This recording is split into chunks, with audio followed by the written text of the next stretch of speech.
이번 분석을 시작하기에 앞서 투자 판단의 최종 책임은 투자자 본인에게 있다는 점을 명확히 말씀드립니다. 저희는 단순 참고용 정보나 분석을 제공할 뿐 특정 종목이나 섹터에 대해 매수나 매도를 절대 추천하는 것이 아닙니다. 안녕하세요. 오늘 정말 흥미로운 주제를 가져왔습니다. 네, 안녕하세요. 웨드부시 증권의 유명한 애널리스트죠. 벤 아이브스가 지금 기술 시장을 딱 한마디로 정의했어요. 바로 AI 군비 경쟁. 군비 경쟁이요? 와, 표현이 정말 강렬하네요. 그렇죠. 그래서 오늘 저희는 바로 그 전쟁의 한복판으로 한번 들어가 보려고 합니다. 청취자분께서 보내주신 자료들을 바탕으로 지금 이 경쟁을 주도하는 기업들은 과연 누구고 또 그들의 전략이 앞으로 기술 지형을 어떻게 바꿔놓을지 아주 깊이 있게 파헤쳐 보겠습니다. 네, 사실 모두가 엔비디아만 이야기하고 있잖아요. 맞아요. 과연 이 독주를 막을 세력이 나타날 수 있을지 이게 아마 가장 큰 관심사일 것 같아요. 바로 그겁니다. 그리고 애플, 메타, 테슬라 같은 이 거물들은 도대체 어떤 큰 그림을 그리고 있는지도 궁금하고요. 이번 시간을 통해서 AI 산업의 이 복잡한 판도를 청취자분들이 딱 이해하실 수 있게 명확하게 정리해드리는 게 저희의 임무입니다. 좋습니다. 그럼 시작부터 아주 뜨거운 소식으로 문을 열어볼까요? 메타 플랫폼스 있잖아요. 네, 메타요. 메타가 구글의 AI 칩 TPU라고 하죠. 이걸 사기 위해서 수십억 달러, 그러니까 조 단위의 협상을 하고 있다는 보도가 나왔어요. 저도 그 뉴스 봤습니다. 이게 그냥 단순한 뉴스가 아니죠. 그렇죠. 이건 그냥 메타가 칩을 산다? 이 수준이 아닌 것 같아요. 혹시 이게 그 견고했던 엔비디아의 철옹성에 처음으로 균열을 내는 신호탄? 이렇게 봐도 될까요? 네, 충분히 그렇게 보실 수 있습니다. 이건 정말 중요한 움직임이고요. 단순한 부품 구매 계약, 그 이상의 의미를 갖는다고 봐야 해요. 어떤 의미에서죠? 오랫동안, 정말 오랫동안 AI 칩은 곧 엔비디아다. 이 공식이 깨진 적이 없었잖아요. 그랬죠. 그냥 유일한 선택지였죠. 네. 그런데 메타 같은 빅테크가 그것도 공개적으로 다른 대안을 모색하고 있다는 것 자체가 시장에 던지는 메시지가 어마어마하게 큰 거죠. 아, 일종의 선언 같은 거군요. 맞습니다. 구글의 TPU가 더 이상 구글 내부에서만 쓰는 어떤 실험적인 칩이 아니라 시장에서 엔비디아와 직접 겨룰 수 있는 실질적인 경쟁자가 될 수 있다는 가능성을 처음으로 보여준 아주 상징적인 사건이라고 생각해요. 하긴 지금까지는 다들 엔비디아 GPU로 못 구해서 안달이었지 다른 선택지가 있다는 이야기 자체를 거의 들어본 적이 없으니까요. 근데 궁금한 게 구글 TPU가 정말 그 정도의 기술력을 갖췄나요? 시장에서 그렇게 인정을 받고 있었나요? 바로 그게 이번 사건으로 증명되고 있는 과정이라고 보시면 돼요. 사실 이게 갑자기 튀어나온 이야기는 아니고요. 구글은 이미 AI 모델 개발사로 아주 유명한 엔트로픽 있잖아요. 네, 엔트로픽. 클라우드 만든 회사죠? 네, 맞아요.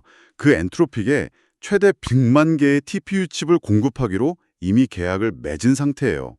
시포트의 애널리스트 제이 골드버그라는 사람이 이 계약을 두고 한 말이 있는데 TPU에 대한 정말 강력한 검증, really powerful validation 이라고 평가를 했어요. 와, 정말 강력한 검증이요. 네, 아, 그러니까 최고의 AI 모델을 만드는 회사가 우리는 이 칩으로 개발하겠다라고 선언하면서 대량으로 사들인 것 자체가 일종의 품질 보증서 역할을 하게 된 셈이군요. 정확해요.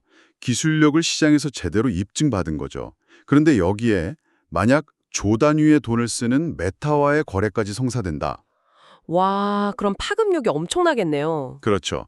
그럼 TPU는 더 이상 이론상의 대안 이런 수준이 아니라 시장에서 엔비디아 칩에 실행 가능한 아주 현실적인 대안으로 확실하게 자리매김하게 되는 겁니다. 그렇군요. 물론 구글은 아직 좀 조심스러운 입장이긴 해요. 공식적으로는 자체 TPU와 엔비디아 GPU 모두에 대한 수요가 늘고 있고 우리는 두 옵션을 모두 지원하는데 전념하고 있다고 약간은 외교적인 답변을 내놨어요. 뭐 당연히 그렇게 말하겠죠? 굳이 엔비디아를 자극할 필요는 없으니까요. 그렇죠. 알겠습니다. 구글의 부상이 정말 흥미롭긴 한데 그래도 현실적으로 봤을 때 시장은 아직 엔비디아가 완전히 장악하고 있잖아요. 댄 아이브스는 엔비디아의 현재 위상을 어떻게 보고 있나요? 바로 그 점이 이 상황을 더 입체적으로, 더 흥미롭게 만들어요. 댄 아이브스는 여전히 지금 이 AI 혁명을 이끄는 칩은 단 하나, 오직 엔비디아뿐이라고 아주 단호하게 말해요. 단호하게요? 네, 특히 그가 제시한 숫자가 정말 충격적인데요. 현재 엔비디아 칩에 대한 수요, 대공급 비율이 무려 12대 1에 달한대요. 잠시만요. 다시 한번요. 12대 1이라고요? 네, 12개 회사가 칩 하나를 놓고 경쟁한다는 뜻이죠. 와, 칩 하나 사려고 12회사가 줄을 서 있다는 거잖아요. 이건 그냥 뭐 인기가 많다 이 수준이 아니라 거의 필사적인데요. 그렇죠. 그럼 메타가 엔비디아 문을 계속 두드리다가 도저히 안 되니까 옆집인 구글로 달려갔다. 이렇게 봐도 무방하겠네요. 정확합니다. 댄 아이비스의 분석도 바로 그거예요. 메타가 구글의 문을 두드리는 근본적인 이유는 엔비디아로부터 원하는 만큼의 칩을 원하는 때에 도저히 확보할 수 없기 때문이라는 거죠. 아, 이건 역설적으로 엔비디아의 시장 지배력이 얼마나 막강한지를 다시 한번 보여주는 증거가 되는 셈이에요. 그러네요. 경쟁자가 부상하는 이유가 알고 보니 1등이 너무 잘 나가서라는 거니까요. 근데 궁금한 게 있어요. 그렇게 칩이 없어서 난리인데도 정작 이 메타와 구글의 뒤 소식이 나왔을 때 엔비디아 주가는 좀 흔들렸다고 하더라고요. 이건 어떻게 해석해야 돼요? 댄 아이브씨도 바로 그 지점을 보고 놀랬다고 해요. 아, 정말요? 네, 모두가 엔비디아 칩이 없어서 아우성이라고 생각하는데 정작 경쟁자인 구글의 칩 판매 소식에 엔비디아 주식이 매도 압력을 받았다는 거죠. 이상하네요, 좀. 이건 제 생각엔 시장 참여자들이 느끼는 어떤 압도적인 수요에 대한 믿음과 단기적인 경쟁 구도 변화에 반응하는 실제 주가 움직임 사이에 약간의 괴리가 있다는 걸 보여주는 것 같아요. 그만큼 시장이 AI 관련 뉴스 하나하나에 극도로 민감하게 반응하고 있다는 뜻이기도 하고요. 알겠습니다. 가격이나 공급 문제도 물론 중요하지만 결국은 성능이잖아요. 구글 TPU가 기술적으로 엔비디아 GPU를 정말 대체할 수 있는 수준인가요? 아주 좋은 질문입니다. 기술력만 딱 놓고 보면 IVC는 구글의 TPU 기술이 엔비디아보다 3년에서 4년 정도 뒤처져 있다고 꽤 냉정하게 평가해요. 3, 4년이요. 격차가 꽤 큰데요. 네, 작지 않죠. 하지만 여기에 아주 중요한 단서를 붙였어요. 특정 경우에는 충분히 좋을 수 있다고요. 아, 특정 경우에요. 네, 이게 핵심이에요. 모든 작업에서, 모든 면에서 엔비디아를 능가할 필요는 없다는 거죠. 아, 알겠습니다. 그러니까 범용적으로는 엔비디아가 최고지만 우리가 하려는 특정 목적에는 구글 칩도 가성비가 괜찮을 수 있다. 뭐 이런 말이군요. 맞아요. 지금 당장 칩이 없어서 AI 모델 개발이나 서비스 확장에 차질을 빚고 있는 기업들 입장을 생각해 보세요. 약간의 성능 차이를 감수하더라도 안정적으로 대량 공급받을 수 있는 구글 TPU가 아주 합리적이고 또 매력적인 대안이 될 수 있다는 의미입니다. 그렇군요. 칩 하나를 두고 이렇게 전쟁 같은 상황이 벌어지는 걸 보니까 AI 버블이라는 말이 나오는 것도 한편으론 이해가 됩니다. 특히 영화 빅쇼트의 그분, 마이클 버리 같은 사람들은 꽤 회의적으로 보기도 했고요. 네, 그런 우려가 계속 있었죠. 그런데 댄 아이브스는 이 열기가 버블이 아니라 오히려 시작에 불과하다고 봤다면서요. 수요가 줄어들기는커녕 더 빨라지고 있다고요. 네, 아이브스는 최근에 아시아에서 3주간 머물면서 직접 확인한 경험을 바탕으로 이야기했는데요. AI에 대한 수요가 지난 6개월 동안에만 30%나 더 가속화되었다고 분석했어요. 6개월에 30%요? 네, 이건 정말 엄청난 속도죠. 하지만 여기서 진짜 중요한 건 따로 있어요. 바로 전체 시장에서 AI를 도입한 기업의 비율이에요. 아, 그게 얼마나 되는데요? 그의 분석에 따르면 현재 미국 내 전체 기업 중에서 AI 기술 도입 경로를 제대로 밟고 있는 곳은 단 3%에 불과하다고 해요. 잠깐만요. 겨우 3%요?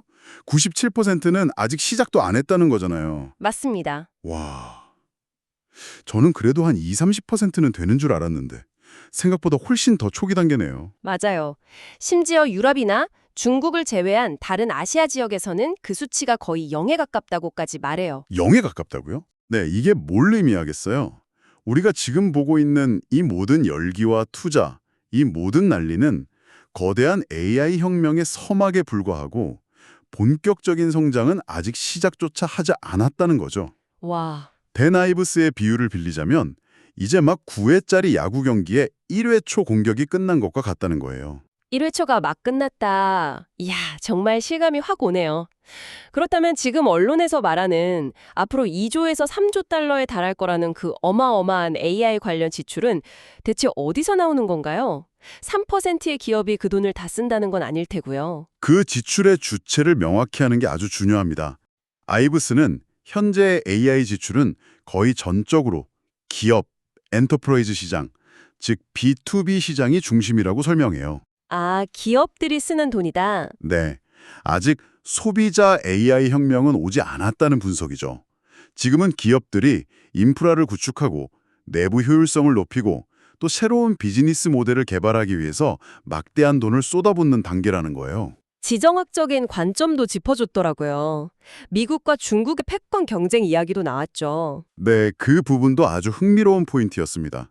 그는 미국이 AI 분야에서 지난 30년 만에 처음으로 중국보다 명확하게 앞서 나가고 있다고 평가했어요. 30년 만에요? 네, 반도체 기술 경쟁에서 AI가 핵심 승부처가 되고 있다는 의미죠. 여기에 더해서 중동 지역의 국부펀드 같은 주권국들이 국가의 명운을 걸고 AI에 적극적으로 투자하고 있는 이 흐름도 아주 중요한 변수라고 언급했고요. 종합해보면 이건 단순한 기술 트렌드가 아니라 거의 산업혁명 수준의 거대한 변화고 그래서 아주 오랫동안 지속될 거라고 보는 거군요. 정확합니다. 데나이브스는 현재 기술 강세장을 단순히 주기가 있는 시장 흐름으로 보지 않아요. 아예 제4차 산업혁명으로 규정하고 있어요. 제4차 산업혁명? 네. 전체 8년에서 10년에 걸친 거대한 구축 기간 중에 우리는 이제 겨우 3년 차에 접어들었을 뿐이라고 진단합니다. 그래서 앞으로 최소 2년 이상, 어쩌면 그보다 훨씬 더 길게 이 강세장이 계속될 거라고 아주 강하게 예측하고 있습니다. 와, 거시적인 그림을 그렇게 보니 개별 기업들이 왜 그렇게 필사적으로 투자하는지 조금은 이해가 되네요. 그럼 이제 각 기업들의 속내를 좀 더 자세히 들여다보죠. 먼저 애플입니다. 네, 애플. 아이브스가 애플은 지금까지 AI 경쟁을 관중석에서 지켜봤다고 아주 재치 있게 표현했는데 드디어 경기장으로 내려올 준비를 하는 것 같아요. 애플이 꺼내들 카드는 대체 뭘까요? 애플의 가장 크고 강력한 무기는 다른 어떤 기업도 흉내낼 수 없는 거죠. 바로 압도적인 설치 기반, 즉 플랫폼입니다. 플랫폼이요? 네, 전 세계적으로 활성화된 iOS 기기가 24억 개, 그중 아이폰만 1,500대에 달해요. 24억 개요? 잠깐만요. 그게 어느 정도냐면 전 세계 인구 3명 중 1명 가까이가 애플 기기를 쓴다는 거잖아요. 그렇죠. 와, AI 기술을 소비자에게 배포할 초고속도로가 이미 완벽하게 깔려있는 셈이네요. 바로 그거예요. 다른 기업들이 아무리 뛰어난 AI 기술을 개발해도 이걸 어떻게 사용자에게 전달하지? 이걸 고민해야 한다면 애플은 그 고민을 할 필요가 없는 거죠. 그러네요. 그리고 아이브스는 그 고속도로의 가치를 아주 구체적인 숫자로 제시했어요. 주가에 주당 75달러에서 100달러의 추가 가치를 더할 수 있다고요. 와, 75에서 100달러요? 그냥 좋을 것이다가 아니라 아주 구체적인데요. 네, 아주 구체적이죠. 그 숫자를 현실로 만들려면 결국 최고의 AI 모델이 필요한데 애플이 직접 만들기보다는 구글의 제미나이와 손잡을 거라는 예측이 정말 흥미로워요. 자존심 강한 애플이 경쟁사 기술을 쓴다는 게 좀 의외인데요. 그게 바로 애플의 아주 영리하고 전략적인 판단이라는 거예요.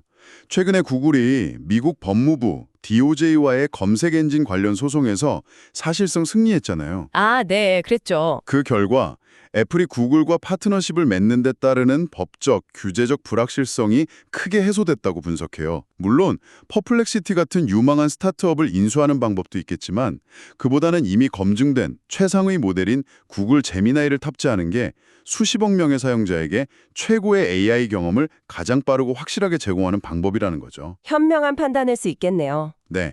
그리고 이 AI 통합이 아이폰 17을 기점으로 우리가 상상하지 못했던 대규모 업그레이드 주기를 이끌어낼 수도 있다고 아주 크게 기대하고 있습니다. 아이폰 17이요. 알겠습니다. 다음은 메타로 넘어가 보죠. 최근 주가가 고점 대비 20%나 빠지면서 투자자들 속이 많이 탔을 것 같은데요. 네, 그렇죠. 그런데 댄 아이브스는 오히려 지금이 테이블을 치면서야 할 테이블 파운더 바이, 강력한 매수 기회라고 추천했어요. 다들 겁먹고 팔 때 사라고 한 건데 도대체 뭘 믿고 그렇게 강하게 이야기하는 건가요? 주가 하락의 원인은 아주 명확합니다. 마크 저커버그 CEO가 AI 군비 경쟁에서 뒤처지지 않기 위해 자본 지출, 즉 캐펙스를 대폭 늘리겠다고 발표했기 때문이죠. 캐펙스, 자본 지출이요? 네, 이건 단기적으로 회사의 수익과 현금 흐름에 엄청난 부담을 줘요. 월스트리트는 당장 눈앞의 숫자가 나빠지는 걸 제일 싫어하니까 주가가 즉각적으로 반응한 거고요. 그렇죠. 미래보다는 현재의 실적을 중시하니까요. 맞습니다. 하지만 아이브스는 바로 그 점을 높이 평가해요. 이런 캐펙스 증가가 단기적인 고통을 감소하더라도 장기적인 생존과 시장 지배력을 위해 반드시 해야만 하는 현명한 움직임이라고 봤어요. 현명한 움직임이라. 하지만 월가의 시각은 정반대잖아요. 당장 돈을 못 버는데 미래만 보고 투자하라는 건 투자자 입장에선 좀 답답해 들릴 수도 있을 것 같아요. 그렇죠. 저커버그가 정말 그 단기적인 고통을 감수할 만한 비전을 보여주고 있다고 보나요? 댄 아이블스는 그렇다고 보는 겁니다. 심지어 저커버그를 위기 상황에서 결단을 내리는 전시 CEO에 비유하면서 그의 리더십을 극찬했어요. 전시 CEO요? 네, 지금 투자를 아끼면 몇 년 뒤에 시장에서 존재감이 사라질 수 있다는 걸 저커버그가 누구보다 정확히 알고 있다는 거죠. 결국 메타에 대한 핵심 투자 논리는 그 어마어마한 사용자 기반을 언젠가 AI로 수익화할 수 있을 거라는 기대감이겠네요. 정확합니다. 페이스북, 인스타그램, 워치앱을 다 합쳐서 30억 명이 쓰는 거대한 생태계잖아요. 30억 명이요? 네. 이 플랫폼 위에서 AI를 활용한 새로운 광고 모델이라든지 커머스, 유료 기능 같은 걸 붙여서 본격적으로 수익을 내기 시작하면 그 잠재력은 정말 상상 이상일 거라는 거예요. 지금의 막대한 투자는 그 미래를 위한 씨앗인 셈이죠. 알겠습니다. 마지막으로 테슬라 이야기로 넘어가 보죠. 솔직히 올해 주가만 보면 투자자들 속이 많이 탔을 것 같은데요. 네, 많이 힘들었죠. 다들 전기차 판매량 둔화 같은 걸 걱정하는데 댄 아이브스는 전혀 다른 곳에서 가치를 보고 있다고 하다고요. 자동차 회사가 아니다라는 관점, 이건 좀 더 깊이 들어가 봐야겠네요. 맞아요. 그는 테슬라의 진짜 가치가 자동차 제조 공정을 넘어선 AI와 로봇공학이라는 훨씬 더 큰 그림에 있다고 봅니다. AI와 로봇 공학. 네. 특히 완전 자율주행, 오토노머스 기술과 인간형 로봇인 옵티머스가 앞으로 펼쳐질 테슬라 성장 스토리의 가장 중요한 장, most important chapter가 될 거라고 아주 확신에 차서 말해요. 가장 중요한 장이요? 네, 전기차는 이 거대한 비전을 실현하기 위한 그냥 시작점이었을 뿐이라는 거죠. 자율주행, 특히 로보택시에 대한 전망도 꽤 구체적이더라고요.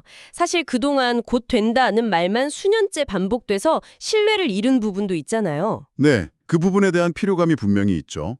그런데 아이브스는 그동안 가장 큰 걸림돌이었던 규제 문제가 드디어 풀릴 조짐을 보이고 있다는 점을 아주 긍정적으로 평가했어요. 아, 규제가 풀린다. 네, 그는 로보택시 구축과 관련해서 규제 로드맵이 점차 명확해지면서 앞으로 미국 내 30개에서 35개 도시에서 실제로 로보택시가 운행되는 것을 보게 될 거라고 예상해요. 30개에서 35개 도시요.